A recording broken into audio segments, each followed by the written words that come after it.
Kupitia mradi wa ECREA umeleta mabadiliko mengi na umeweza kutusaidia kupata muunganiko kati ya sisi watafiti na watu wa mamlaka ya hali ya hewa na vyombo vya habari. Kwa sababu sisi kama watafiti tumekuwa tukifanya tafiti zetu, lakini inakuwa ni ngumu kuweza kuzifikisha kwa wakulima kwa wakati.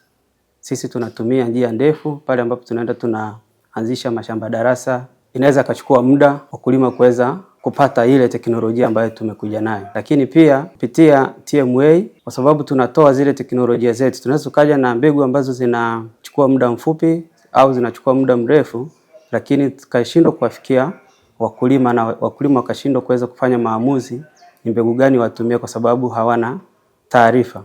Na sasa baada ya kuwa tumepata muunganiko na watu wa TMA wanatoa utabiri wao, sisi tunaupata na tunajua kwamba wakishatoa wanasema wakati mwingine kwamba hizi mvua zinaweza zikachukua muda mrefu au zinaweza zikachukua muda mfupi na au zinaweza zikachukua muda wakati.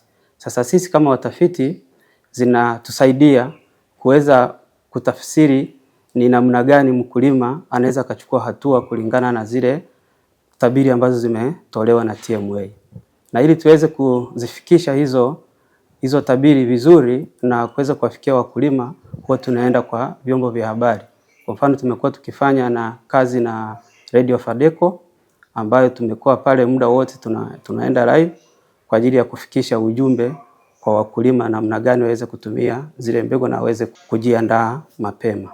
Sisi kama TARI, kama taasisi ya utafiti ambayo tuna mamlaka ya kutafiti shughuli zote ambazo zinahusiana na kilimo, tumenufaika pakubwa kupitia huu mradi wa ECREA. Sehemu moja wapo ambayo tumepata manufaa ni sisi wenyewe kama watafiti kuwa na uwezo wa kuweza kufanya shughuli zetu tukiwa tunajua mabadiliko ya tabia ya nchi yakoje.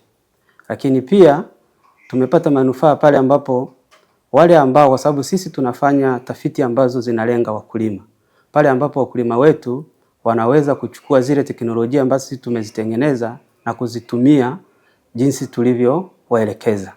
Kwa hiyo ni sehemu ambayo sisi tumepata manufaa makubwa kupitia huu mradi, kwa sababu umetuunganisha kati yetu sisi na wakulima moja kwa moja.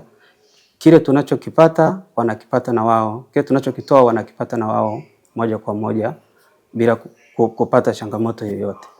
Kikubwa ambacho siwezi kukisahau ni kwamba mradi wa ECREA umejenga mshikamano kati yetu sisi watafiti, mamlaka ya hali ya hewa, lakini pia na vyombo vya habari.